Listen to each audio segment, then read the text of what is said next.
Elena Martinez pressed her fingers against the cold stone wall of the ancient castle, her heart hammering in her chest as she watched the ceremony unfold before her. The great hall buzzed with supernatural energy, hundreds of vampires gathered to witness their king choose his eternal companion. At 23, Elena had never imagined she would be standing in such a place, surrounded by creatures she had only heard about in whispered tales from her grandmother. The vampire king, Adrian Blackthorne, stood at the center of the hall like a dark god carved from marble.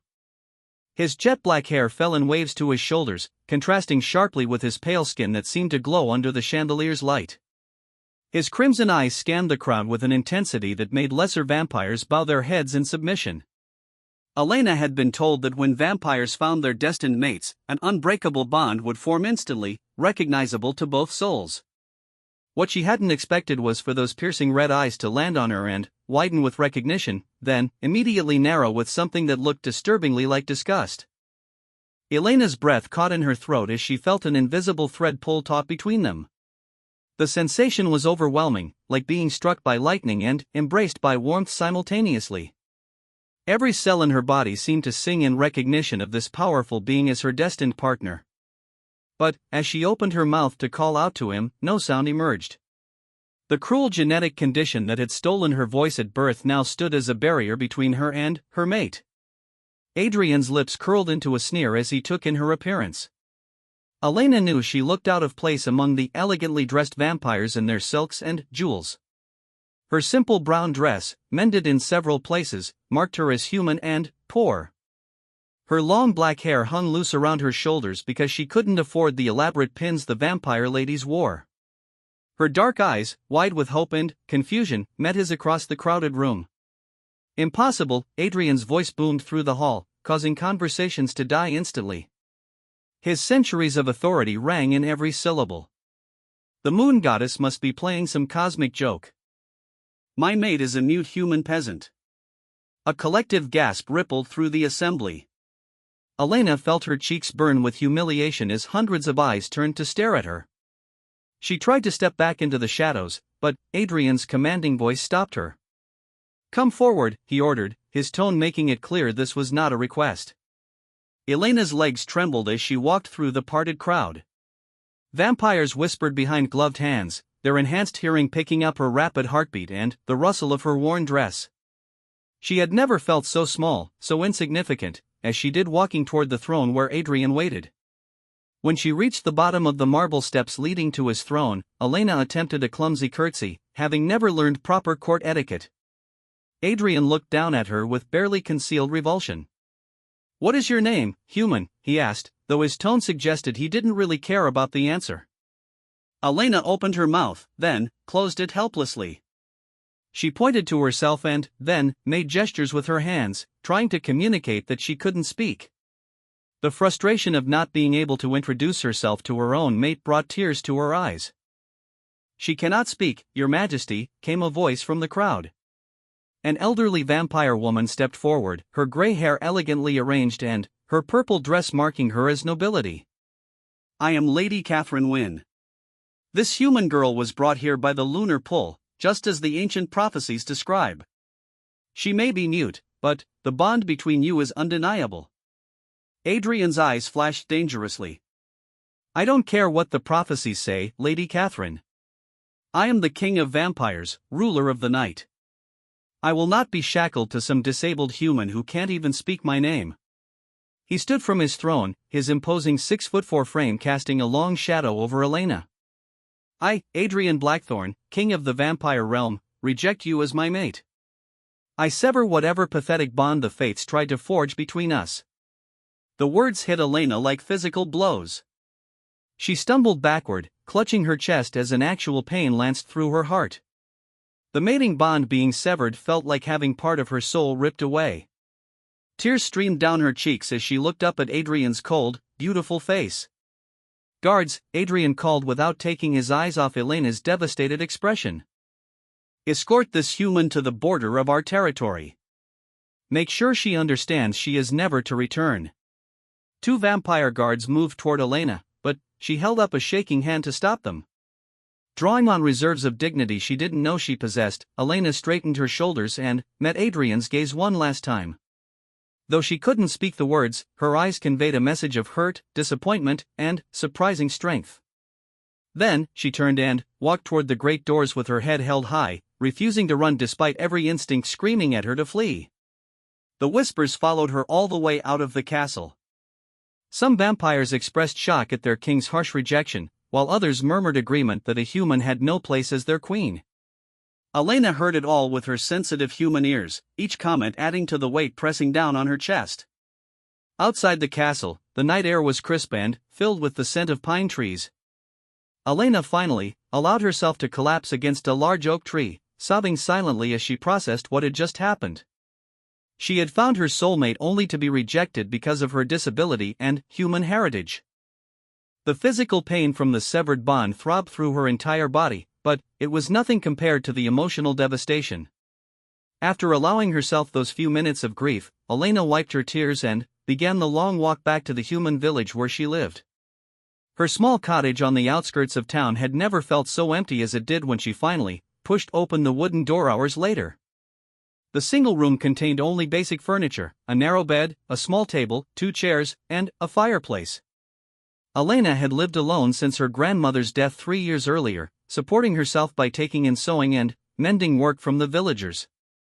As she changed out of her only good dress, Elena caught sight of herself in the cracked mirror hanging on the wall. Her reflection showed a young woman with kind dark eyes, smooth olive skin, and thick black hair that fell to her waist. She had never considered herself beautiful, especially not compared to the ethereal vampire women she had seen tonight. But she had always believed that when she found her mate, none of the superficial things would matter. She had been wrong. The next morning brought reality crashing back. Elena had sewing work to complete, and the villagers depended on her skills with a needle. Mrs. Henderson needed her daughter's wedding dress altered, and the baker's wife had torn her Sunday dress that needed mending. Elena threw herself into the familiar work, finding some comfort in the steady rhythm of stitching. But news traveled fast in small villages, especially news involving vampires. By midday, half the town knew that Elena had been to the Vampire King's mate selection ceremony. The other half knew she had been rejected. Elena endured curious stares and pitying looks as she went about her errands, picking up thread from the general store and delivering finished pieces to customers. Such a shame, she heard Mrs. Peterson whisper to her friend at the market. Poor dear probably thought she'd found her prince, only to discover he didn't want a broken girl. The word stung, but Elena kept walking. She had heard worse things whispered about her condition throughout her life. Being mute in a world that valued voices meant she had learned to develop thick skin early on. What she hadn't expected was the visitor who appeared at her cottage door that evening. Lady Catherine, the vampire noblewoman who had spoken up for her at the ceremony, stood on Elena's doorstep looking elegant despite her travel cloak. "May I come in, dear?" Lady Catherine asked gently. Elena nodded and stepped aside, gesturing for the vampire to enter. Lady Catherine's presence seemed to fill the small space, though she moved with careful grace to avoid making Elena feel overwhelmed. "I wanted to apologize for Adrian's behavior last night," Lady Catherine said, settling into one of Elena's chairs with surprising ease. "What he did was unconscionable. Rejecting one's mate goes against everything our kind believes in." Elena shook her head and waved her hands, trying to communicate that Lady Catherine didn't need to apologize for someone else's actions. "You're very gracious," Lady Catherine observed, watching Elena's expressive gestures. "Have you ever learned formal sign language?" Elena shook her head. In her small village, there had been no one to teach her such things. She had developed her own system of gestures and expressions to communicate with her grandmother and the villagers who knew her well. "There's a school in the capital city," Lady Catherine said thoughtfully. "A place where humans with different abilities learn to thrive. They teach sign language, reading, writing, mathematics, and various trades. The Vampire Council provides funding for it as part of our treaty with the human government." Elena's eyes widened with interest. She had never heard of such a place. "I have connections there," Lady Catherine continued. "I could arrange for your admission and transportation. You're clearly intelligent and capable." You shouldn't have to spend your life hiding in this small village because of one cruel vampire's rejection. For the first time since the devastating ceremony, Elena felt a spark of something other than pain. Hope, perhaps, or at least curiosity about what lay beyond her tiny world. Lady Catherine reached into her traveling bag and pulled out a leather portfolio. These are the school's materials. Look them over and think about it. I'll return in 3 days for your answer. After the vampire lady left, Elena spent hours poring over the documents by candlelight. The Riverside Academy for Human Development was located in New Haven, the capital city she had only heard about in stories. The photographs showed beautiful buildings, libraries filled with books, workshops where students learned various crafts, and, most importantly, classrooms where people like her learned to communicate in ways she had never imagined. That night, Elena lay in bed staring at the ceiling as she wrestled with the biggest decision of her life. Stay in her familiar village where everyone knew about her limitations, or venture into an unknown world where she might discover abilities she never knew she possessed. The memory of Adrian's disgusted expression made the choice easier. She refused to let his rejection define the rest of her life. 3 days later, when Lady Catherine returned, Elena was waiting with a packed bag and a letter she had written in her careful script. Yes, I want to go. The journey to New Haven took 2 days by carriage, with Lady Catherine proving to be an engaging traveling companion despite the significant differences in their species and social stations. She told Elena stories about the wider world, described the political relationships between vampires and humans, and answered questions Elena wrote down about vampire society. Adrian wasn't always so cold, Lady Catherine said as they neared the capital. He's ruled for over 3 centuries, and the weight of leadership has hardened him. He lost his first mate to vampire hunters 200 years ago, before the peace treaties were signed. I think he's afraid to open his heart again, even to his destined mate. Elena wrote a response that doesn't excuse cruelty. No, Lady Catherine agreed, reading Elena's neat handwriting. It doesn't. But perhaps understanding his pain might help you heal from your own. Riverside Academy exceeded Elena's expectations. The campus sprawled across several acres, with brick buildings covered in ivy and gardens where students gathered to study and socialize.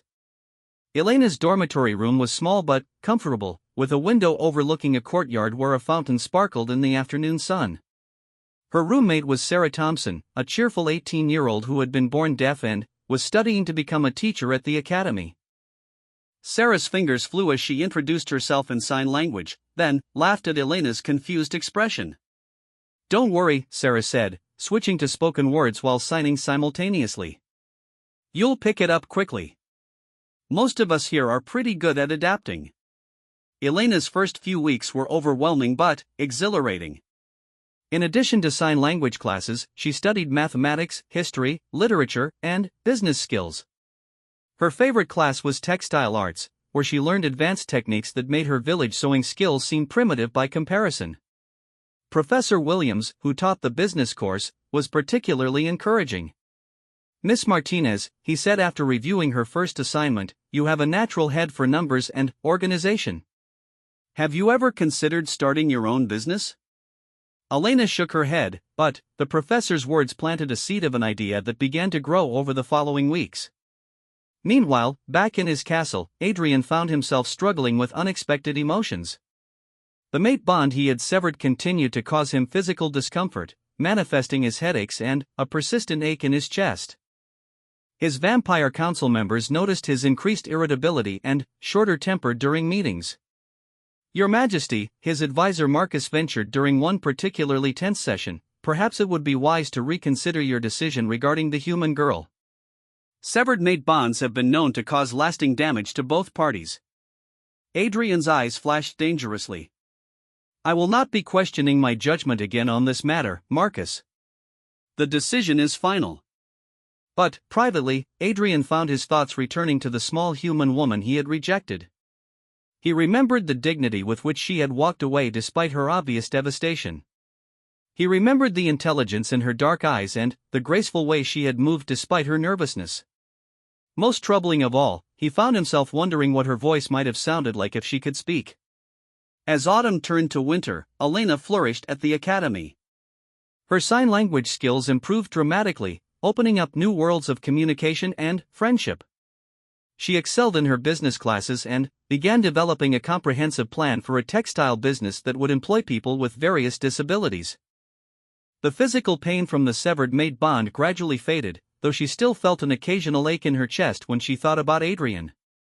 More importantly, her emotional wounds began to heal as she discovered her own strength and capabilities. During winter break, Elena chose to stay at the academy rather than return to her village. She used the quiet time to work on her business plan and to help Sarah, who was also staying, with a special project translating children's stories into sign language.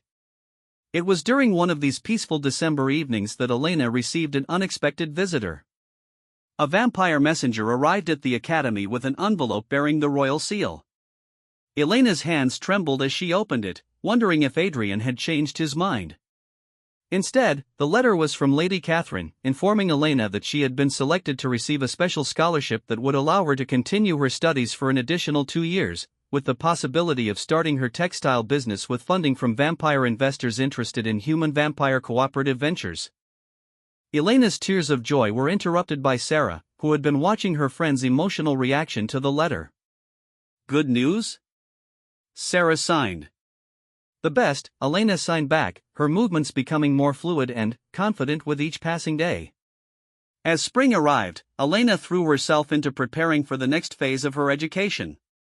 She would be studying advanced business management and textile design, with the goal of launching her company within 2 years. The shy, broken girl who had been rejected by the Vampire King was transforming into a confident young woman with clear goals and the skills to achieve them. She still thought about Adrian sometimes, usually late at night when the dormitory was quiet. She wondered if he had found another mate, someone more suitable to his position and expectations. The thought caused a brief pang of sadness, but it was no longer the devastating pain it had once been. Elena was learning to build a life that didn't revolve around being someone's mate. She was discovering that her worth came from her own achievements, her kindness toward others, and her determination to overcome obstacles. The girl who had once defined herself by what she lacked, a voice, a mate's acceptance, social status, was becoming a woman who understood her own value. Unknown to Elena, reports of her progress had been filtering back to certain members of vampire society. Lady Catherine, true to her word, kept in touch with Elena's instructors and shared updates about the remarkable young woman's achievements with select members of her social circle. These conversations eventually reached the ears of vampires who knew King Adrian personally, though none dared bring up the subject directly. The Vampire King's rejection of his mate had become a cautionary tale whispered in noble drawing rooms, but no one was brave enough to suggest he had made a mistake. As Elena's first year at the academy drew to a close, she reflected on how much her life had changed. The cottage in the small village felt like a memory from another person's life. The woman she was becoming could never have emerged in that limited environment, where everyone saw her as the poor mute girl who lived alone.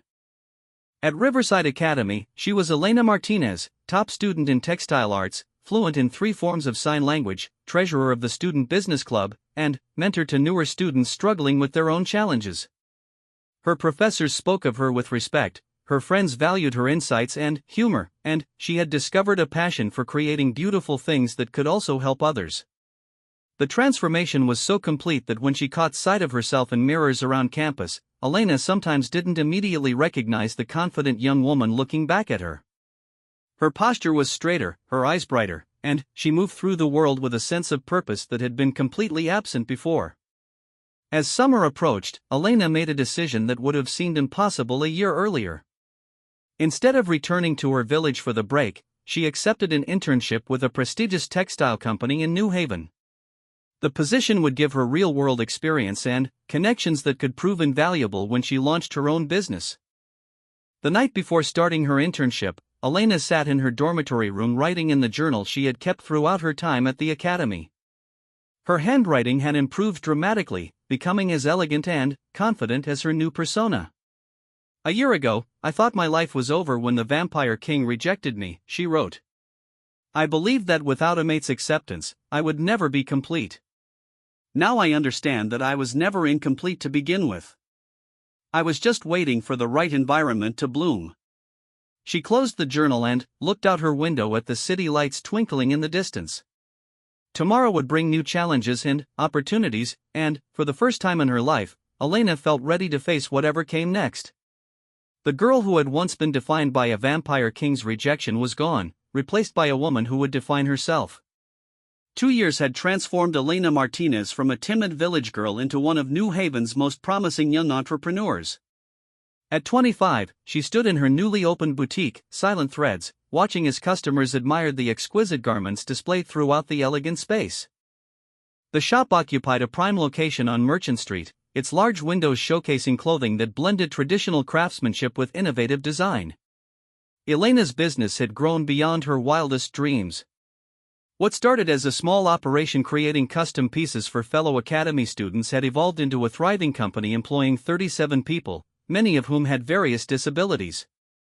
Her silent workplace buzzed with productivity as seamstresses, pattern makers, and designers communicated through sign language, creating an atmosphere of focused creativity that her hearing customers found mysteriously calming. The success hadn't come easily. Those first months after graduation had tested every skill Elena had learned at Riverside Academy. She remembered the countless rejections from potential investors who couldn't see past her disability, the late nights spent perfecting patterns by candlelight, and the early mornings when she questioned whether she had the strength to continue building something from nothing. But Elena had persevered, driven by a vision that extended beyond personal success. She wanted to prove that people with disabilities could create beauty and value in ways that traditional businesses overlooked. Every elegant dress, every perfectly tailored coat, every innovative design that emerged from Silent Threads carried a message. Excellence came in many forms. Her breakthrough had come through an unexpected source. Duchess Margaret Fairfax, a prominent human noble with connections to both vampire and human high society, had discovered Elena's work through Lady Catherine.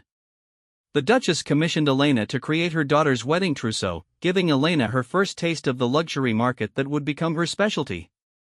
"Miss Martinez," the Duchess had said after seeing the completed pieces, "you have a rare gift. These garments rival anything produced in Paris or Milan. You must promise me you'll expand beyond this small operation." That commission led to others, as wealthy families began requesting Elena's unique designs for their most important occasions. Her reputation spread through word of mouth in elite circles, where discretion and quality mattered more than conventional communication methods. Elena's success had not gone unnoticed in vampire society either.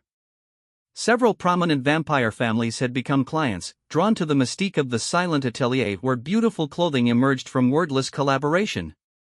They appreciated the artistry and the novelty of a business model that challenged traditional assumptions about productivity and communication. Lady Catherine remained a supportive friend and informal advisor, visiting Elena's shop regularly to check on her protégé's progress. During one such visit, she delivered news that would complicate Elena's carefully ordered new life. "My dear," Lady Catherine said, settling into the comfortable chair Elena kept in her office for important visitors, "I have something to tell you that you may find disturbing." Elena looked up from the sketches she had been reviewing, her eyebrows raised in question. Over the years, she had developed an expressive face that could communicate volumes without words, though she was also fluent in sign language and had learned to write with elegant precision. "It's about Adrian," Lady Catherine continued, watching Elena's expression carefully. "He's been struggling since the rejection. The severed mate bond has affected him more severely than anyone anticipated." Elena's hands still on her papers. She wrote a quick note. "Is he ill?" "Not physically," Lady Catherine replied. "But vampire mate bonds are sacred connections that shouldn't be broken lightly. The separation has left him increasingly isolated and irritable. His council is concerned about his ability to rule effectively." Elena wrote another note. "That's unfortunate, but it was his choice." Lady Catherine smiled at Elena's diplomatic response. The young woman had developed remarkable poise over the past 2 years, learning to navigate complex social situations with grace despite her inability to speak. "There's more," Lady Catherine said gently. "He's been making inquiries about you. Subtle ones, through intermediaries, but several members of his court have mentioned his questions about your welfare and activities." Elena's pen hesitated over the paper before she wrote, "Does he regret his decision?" I believe he does, though he's too proud to admit it directly. The question is, what would you do if he approached you? Elena set down her pen and walked to the window overlooking Merchant Street. Below, her customers moved in and out of the shop, carrying bags bearing the Silent Threads logo. She had built this life through determination and hard work, creating something meaningful that existed entirely independent of any vampire king's approval or rejection. She returned to her desk and wrote a longer response. I've spent 2 years becoming someone I'm proud to be. I won't let his regrets undo that progress. If he wants to make amends, he'll have to do more than send intermediaries. Lady Catherine nodded approvingly. I hoped you would say something like that. You've grown into a formidable woman, Elena. Adrian may have rejected you, but he lost something precious when he did. That evening, Elena remained at the shop long after her employees had gone home. She often stayed late to work on special projects or to think through business decisions without interruption. The quiet of the empty atelier felt peaceful rather than lonely, filled as it was with the evidence of her success. As she sketched designs for a new collection, Elena's mind wandered to the conversation with Lady Catherine. She had to admit that hearing Adrian's name still caused a flutter in her chest, though whether from lingering attraction or remembered pain, she couldn't say. The mate bond might have been severed, but some echo of it seemed to persist in quiet moments like these. Her reflection was interrupted by an unexpected sound, the shop's bell chiming as someone entered through the front door. Elena frowned, certain she had locked the door when her last employee left. She grabbed the letter opener from her desk and moved cautiously toward the main showroom. A figure stood silhouetted against the window display, tall and imposing in the darkness. Even before he turned, Elena knew who it was. Some part of her recognized his presence despite the years that had passed since their only meeting. Adrian stepped into the light cast by Elena's work lamp, and she saw immediately how much he had changed. The arrogant vampire king she remembered had been replaced by someone who looked genuinely tormented. His clothes, while still expensive, were less pristine than before. His famous crimson eyes held shadows that spoke of sleepless nights and internal struggles. Elena, he said, her name sounding strange in his deep voice. I hope you don't mind the intrusion. I needed to speak with you. Elena crossed her arms and raised an eyebrow, her posture making it clear that she minded very much. She had no intention of making this conversation easy for him. Adrian seemed to understand her silent reproach. I know I have no right to be here. I know my treatment of you was unforgivable. But I needed to see who you had become. Elena walked to her desk and wrote a note, then held it up for him to read. You could have made an appointment. Would you have seen me? Adrian asked. Elena wrote again, no. Adrian's mouth curved in what might have been a smile under different circumstances. At least you're honest. You've changed, Elena. When I knew you before, you seemed to apologize for existing. Now you command this space like you were born to it. Elena wrote a longer note. I was never the problem. Your perception was the problem. Adrian winced as he read her words. You're right. I was so focused on what I thought a vampire queen should be that I couldn't see the strength you already possessed. Elena's next note was sharp. I'm not interested in being anyone's queen. I have my own kingdom now. I can see that, Adrian said, looking around the shop with genuine appreciation. What you've built here is remarkable. The craftsmanship, the innovation, the way you've created opportunities for others, it's the work of a true leader. Elena studied his face, searching for signs of the disdain he had shown during their first meeting. Instead, she saw something that looked like regret and, perhaps, admiration. She wrote another note. Why are you really here? Adrian was quiet for a long moment, seeming to gather his thoughts. Because I've spent 2 years trying to convince myself that rejecting you was the right decision. Because the severed bond has left me feeling incomplete in ways I didn't expect. Because reports of your success have reached even my isolated court, and I wanted to see if the stories were true. Elena wrote, and what have you concluded? That I was a fool, Adrian said simply. That I let pride and prejudice blind me to something precious. That I rejected my mate not because she was inadequate, but because I was too cowardly to embrace someone who challenged my preconceptions. Elena set down her pen and looked at Adrian directly. Her dark eyes held a strength and self-possession that had been absent during their first meeting. She was no longer the frightened girl who had stumbled through his throne room. The woman standing before him now was confident, successful, and clearly unimpressed by his royal status. She wrote one final note and held it up. Your regret doesn't obligate me to forgive you. Adrian nodded slowly. I understand. I don't expect forgiveness, Elena. I came here hoping to apologize properly and to see if there might be any chance that we could start over. Not as king and rejected mate, but as two people who might be able to build something together. Elena considered his words carefully. The girl she had been might have melted at his apparent sincerity, grateful for any scraps of attention from the powerful vampire king. But the woman she had become had learned her own worth through hard experience. She walked to a display case containing some of her finest work and gestured for Adrian to follow. The garments inside represented months of painstaking labor, innovative techniques she had developed, and artistic vision that had earned recognition throughout the region. Elena pointed to each piece in turn, then wrote a note. I created all of this after you decided I wasn't worth your time. Every success, every innovation, every moment of pride I've felt in the last 2 years happened because I learned to value myself instead of waiting for others to value me. Adrian studied the displayed clothing with growing appreciation. The level of skill and artistry was undeniable, but more than that, he could see Elena's personality reflected in every design choice. These weren't just beautiful garments, they were expressions of a creative soul that he had been too blind to recognize. They're extraordinary, he said quietly. You're extraordinary. I see that now. Elena wrote, you see it now because I forced you to look. 2 years ago, you saw what you expected to see, a disabled human who didn't fit your image of a proper mate. You never bothered to look deeper. You're right, Adrian admitted. I judged you based on superficial qualities and missed the intelligence, creativity, and strength that were always there. I failed you as a mate and as a man. Elena's next note surprised him. I'm grateful you rejected me.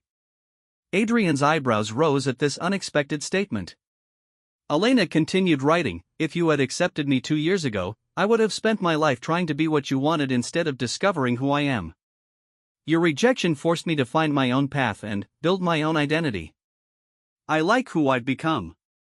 Adrian felt the truth of her words like a physical blow. She was absolutely right. If he had reluctantly accepted her as his mate, he would have tried to mold her into his preconceived notions of what a vampire queen should be. Elena never would have had the chance to discover her remarkable capabilities. What can I do to earn your forgiveness? Adrian asked quietly. Elena thought for a moment before writing, nothing. Forgiveness isn't something you can earn through grand gestures or royal proclamations. It's something I might choose to give if and when I'm ready. Then, what can I do to earn the chance to know the woman you've become? Adrian pressed. Not as a king seeking to reclaim a rejected mate, but as someone who recognizes he was wrong and wants to make amends? Elena studied his face again, looking for signs of the arrogance and dismissiveness she remembered. She saw determination and what appeared to be genuine humility, qualities she would never have associated with the vampire king who had spurned her so publicly. Finally, she wrote, you can start by respecting my boundaries. I won't be rushed into anything, and I won't tolerate any attempts to use your position or power to influence me. If you want to prove you've changed, you'll have to do it through consistent actions over time. I accept those terms, Adrian said immediately. Elena wrote another note, I'm not finished. You rejected me in front of hundreds of vampires, humiliating me publicly. If you're serious about making amends, any apology needs to be equally public. Adrian nodded, though she could see the idea of public vulnerability made him uncomfortable. What would you require? Elena considered this carefully. She had no desire for revenge, but she also couldn't ignore the public nature of his original rejection. Any genuine attempt to make things right would need to acknowledge the harm he had caused. She wrote, a public statement acknowledging that your rejection was based on prejudice rather than any failing on my part. An admission that you were wrong to judge someone's worth based on their disability or social status. Done, Adrian agreed. I'll have it proclaimed throughout the vampire territories and published in the human press as well. Elena nodded approval, then wrote, and you need to understand that I'm not the same person you rejected. I won't be grateful for scraps of attention or accommodating of disrespect. I'd built a successful life without you, and I won't give that up for pretty words and royal promises.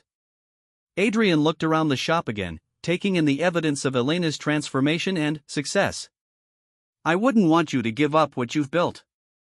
It's remarkable, and it represents who you really are in a way that living in a castle and attending court functions never could. Elena wrote, then, what exactly are you proposing? A chance to start over, Adrian said. To get to know each other as equals rather than as king and subject. To see if the connection we felt might be worth rebuilding on a foundation of mutual respect rather than supernatural obligation. Elena was quiet for a long time, weighing his words against her memories of their first meeting and her hard-won independence. The girl she had been would have agreed immediately, so grateful for his attention that she would have overlooked her own needs and boundaries. But the woman she had become understood that relationships built on gratitude rarely led to happiness. Finally, she wrote, I'll consider it. But I have conditions. Name them, Adrian said. Elena wrote a longer note, any relationship between us develops slowly and privately. I won't be paraded around vampire society as evidence of your enlightenment or used as a political symbol. My business remains my priority, and I won't relocate or compromise my work for anyone. And if you show any signs of the arrogance and prejudice you displayed before, I'll end things immediately with no second chances. Adrian read her conditions carefully, recognizing the steel beneath her calm exterior. This Elena wouldn't be manipulated or dismissed the way he had treated her before. She had become someone who knew her own worth and wouldn't settle for less than she deserved. I agree to all of your conditions, he said. Thank you for giving me this opportunity, Elena. I know I don't deserve it. Elena wrote one final note, you're right. You don't deserve it. But I'm not doing this for you. I'm doing it because I'm curious to see if people really can change, and because I've learned that I'm strong enough to walk away if they can't. As Adrian prepared to leave, Elena felt a mixture of anxiety and anticipation about what she had agreed to. She had spent 2 years building a life of independence and success, proving to herself and the world that she didn't need anyone's approval to thrive. Now she was opening the door to the very vampire who had once made her feel worthless. But the woman Elena had become was fundamentally different from the girl who had been rejected in the vampire court. She had options now, achievements that belonged to her alone, and the confidence that came from knowing she could succeed on her own terms. If Adrian proved himself worthy of her time and trust, perhaps something meaningful could develop between them. If not, she had a thriving business and a rich life to return to. Either way, Elena Martinez would be fine. And that knowledge made all the difference. 6 months after Adrian's unexpected visit to Silent Threads, Elena found herself in a situation she would have never imagined. The vampire king who had once rejected her was now sitting in her private workshop, carefully threading a needle under her patient instruction. His immortal hands, which had wielded swords for centuries and commanded armies, struggled with the delicate task of embroidery. Like this? Adrian asked, holding up his clumsy attempt at a simple flower pattern. Elena examined his work with the critical eye she applied to all her employees' efforts. She shook her head and demonstrated the proper technique again, her fingers moving with practiced grace as she showed him how to maintain even tension in the thread. Adrian watched intently, his crimson eyes focused on her hands with an attention he had never given to royal decrees or battle strategies. The past 6 months had been a revelation for both of them. Adrian had kept every promise he made that night in her shop. The public apology had been distributed throughout both vampire and human territories, a formal acknowledgement that his rejection of Elena had been based on prejudice rather than any failing on her part. The statement had caused quite a stir in supernatural society, with some vampires praising their king's humility while others questioned whether such public vulnerability was appropriate for a ruler. Elena had been surprised by how much satisfaction the public vindication gave her. Not because it elevated her status, but because it demonstrated that Adrian was capable of putting aside his pride when it mattered. More importantly, Adrian had approached their tentative relationship with patience and genuine effort to understand her world. He visited her shop regularly, always respectfully and without presumption. He learned sign language with a dedication that impressed even Elena's deaf employees.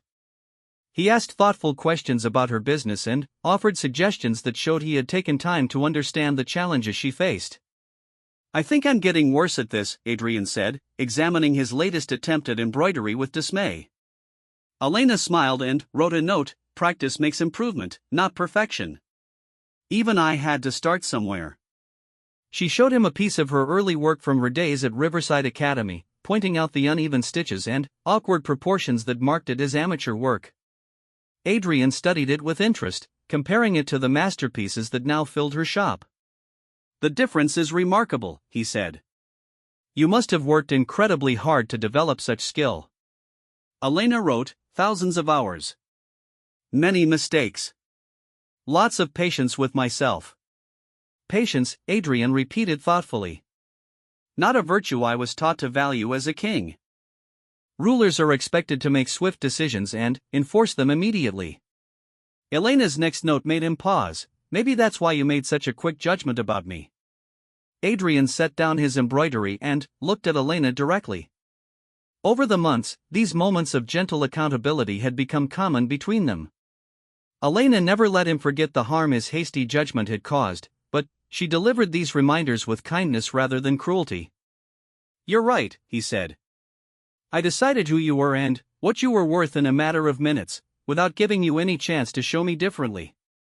It's a habit I'm trying to break." Elena wrote, "How is that going?" Adrian considered the question seriously. "It's harder than I expected. Centuries of thinking one way don't change overnight. But being here, watching how your employees communicate and collaborate, seeing how you've built something beautiful from what others might see as limitations, it's teaching me to look for value in places I previously ignored." Elena nodded approvingly. One of the things that had most impressed her about Adrian's efforts was his willingness to acknowledge how difficult change was for him. The arrogant king who had rejected her would never have admitted to struggling with personal growth. Their relationship had developed slowly, exactly as Elena had demanded. Adrian came to the shop 2 or 3 times a week, sometimes to work on his clumsy embroidery projects, sometimes just to observe how the business operated. He had proven surprisingly helpful with logistical challenges, using his centuries of organizational experience to streamline Elena's supply chain and expand her distribution network. More significantly, he had shown genuine interest in Elena herself. He asked about her time at Riverside Academy, her friendship with Sarah, her dreams for expanding Silent Threads.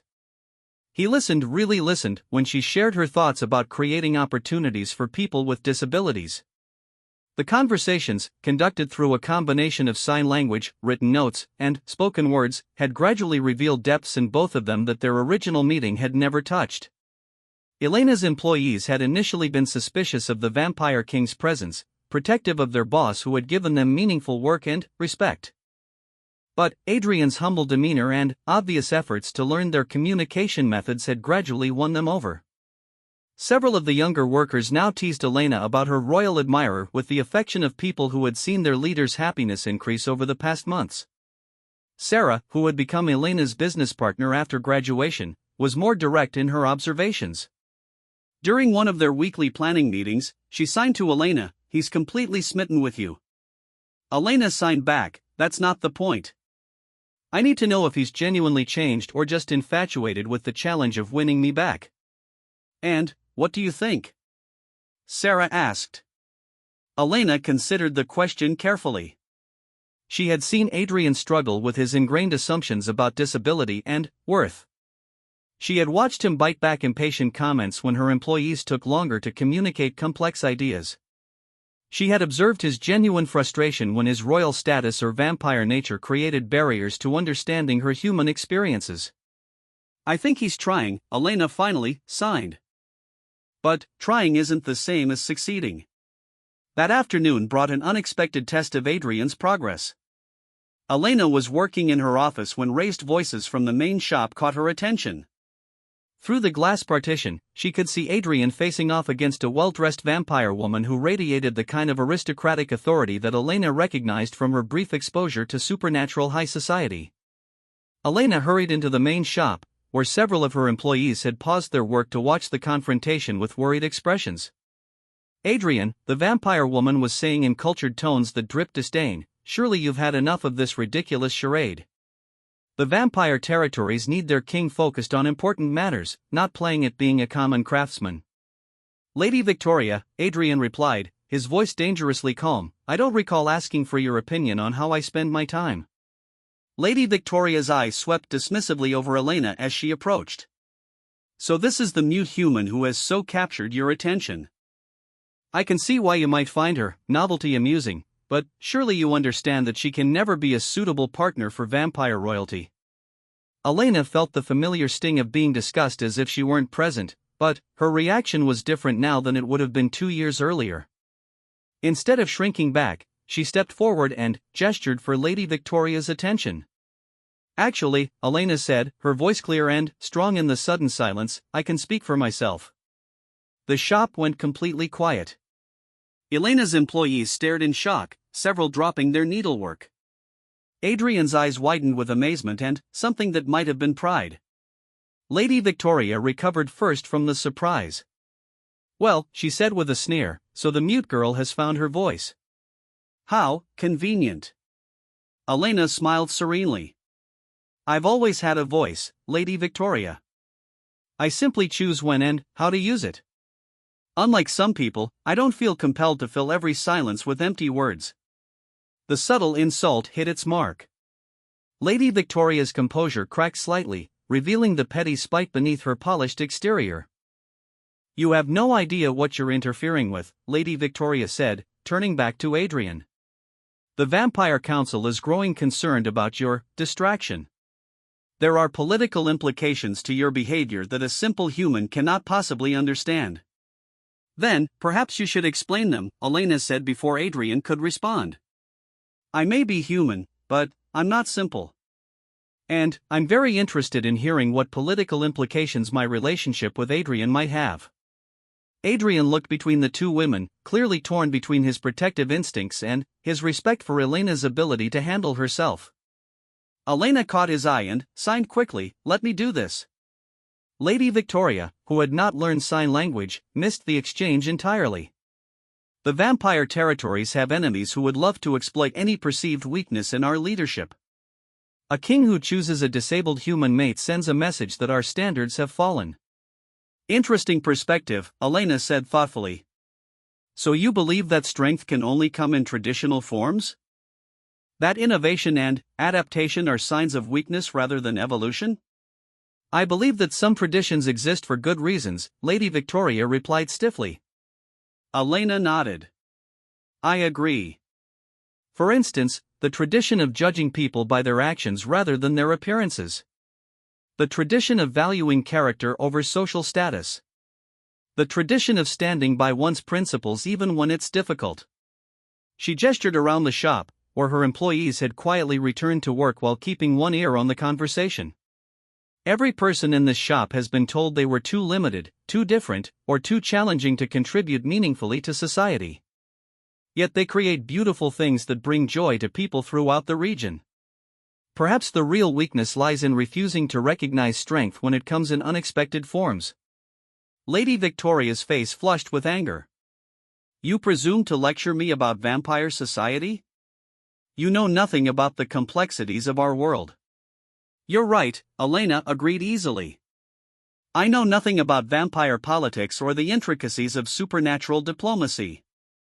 But I know quite a bit about being underestimated, and I know the value that can be found in the most unlikely places." She looked directly at Adrian, her dark eyes holding steady contact with his crimson ones. "Adrian rejected me 2 years ago because he couldn't see past my disability and human heritage to recognize my worth. If he's changed enough to value substance over surface appearances, then perhaps his leadership style has evolved as well. If he hasn't changed, then Lady Victoria is right to be concerned about his judgment. The challenge in Elena's words was unmistakable. She was not just defending herself, she was testing Adrian's commitment to the growth he claimed to have undergone.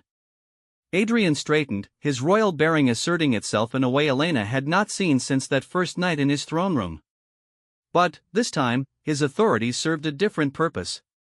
"Lady Victoria," he said, his voice carrying the weight of centuries of command, "Elena is correct. I did reject her based on superficial judgments that reflected poorly on my character and leadership.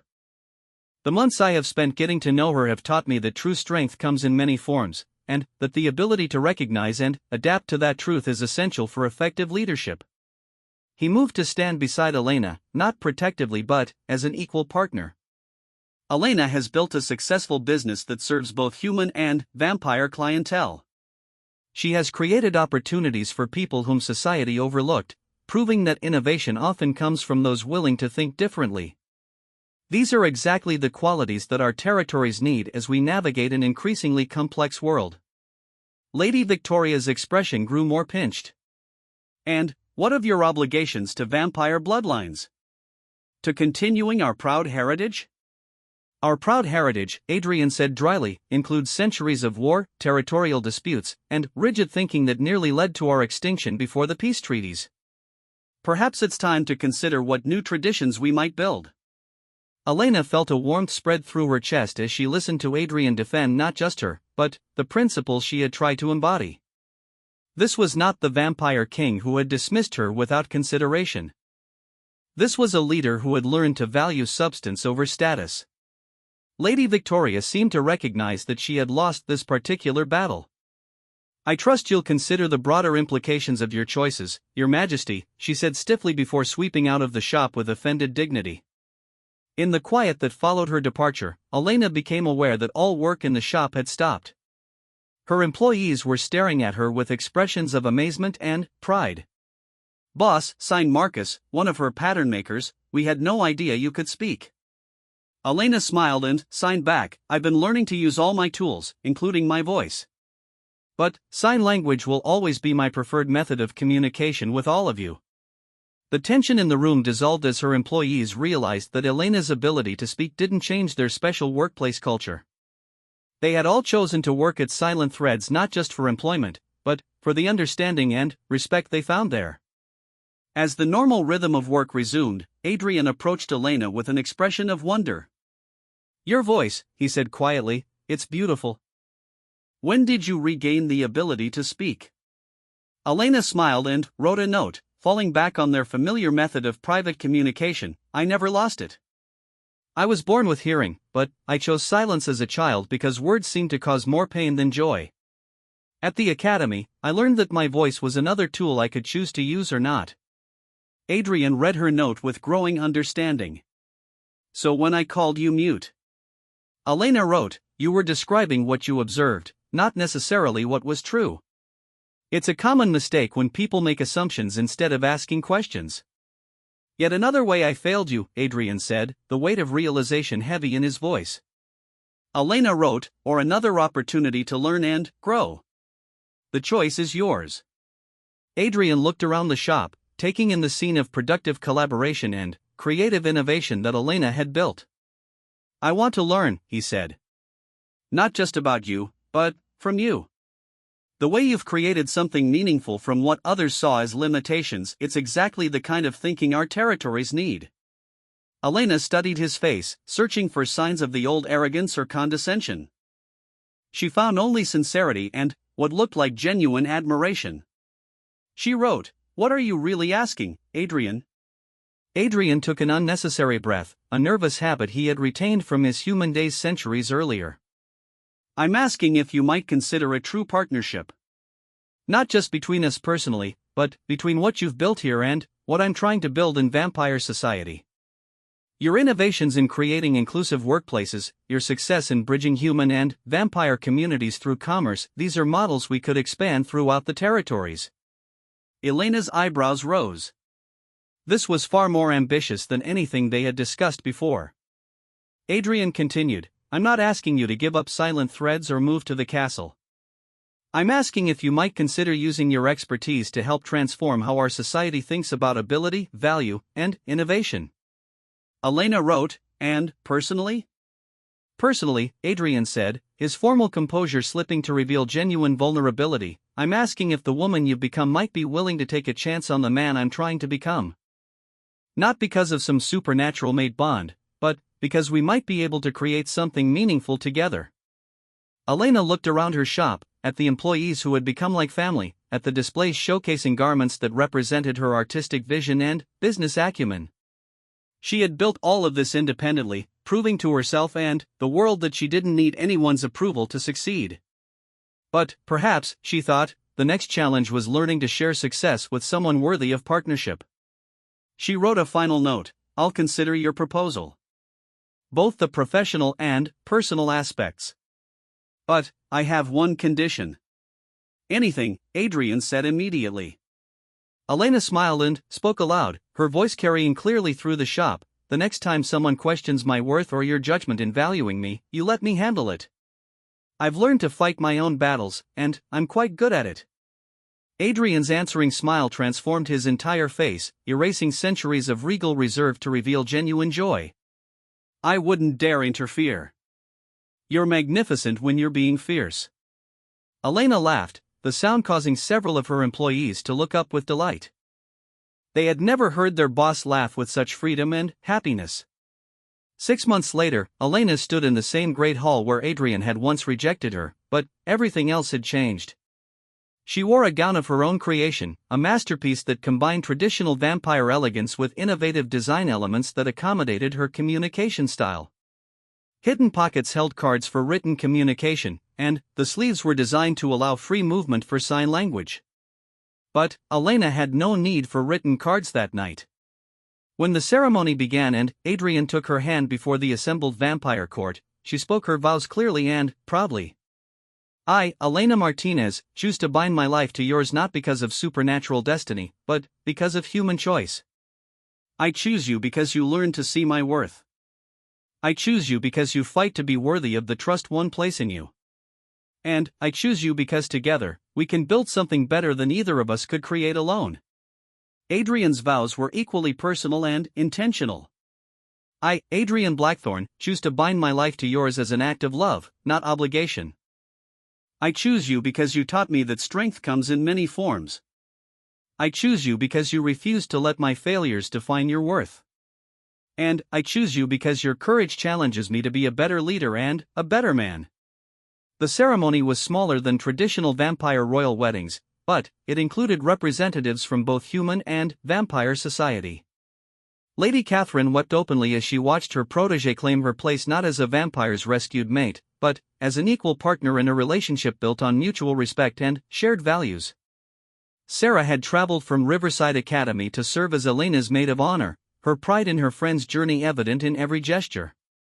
The Academy's director had also attended, bringing greetings from Elena's former classmates and professors who had followed her success with interest. But perhaps the most meaningful guests were Elena's employees from Silent Threads, who occupied an entire section of the Great Hall and provided a unique chorus of congratulations in sign language when the ceremony concluded. As Elena and Adrian faced the assembled crowd as husband and wife, Elena felt a profound sense of completeness that had nothing to do with finding her missing half and everything to do with choosing to share her already whole self with someone who valued all of who she was. The girl who had once been rejected in this very room was gone, replaced by a woman who had learned to define her own worth and choose her own destiny. The vampire king who had once spurned his mate based on prejudice and pride had evolved into a leader willing to challenge his own assumptions and grow beyond his limitations. Together, they would face the complex challenges of bridging two worlds, building inclusive policies for vampire territories, and expanding Elena's business model throughout supernatural society. There would be obstacles, disagreements, and moments when their different natures created friction. But they would face those challenges as partners, each bringing their strengths to complement the other's weaknesses, each committed to the other's growth and happiness. As they walked out of the great hall hand in hand, Elena caught sight of their reflection in the ancient mirrors that lined the walls.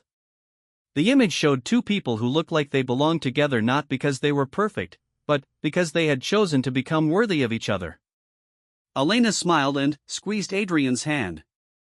When he looked at her questioningly, she spoke just loud enough for him to hear, "Thank you for giving me the chance to become who I was meant to be."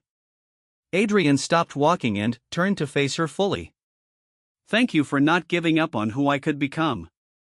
They resumed walking toward their new life together, leaving behind the ghosts of who they had once been and embracing the future they would build together.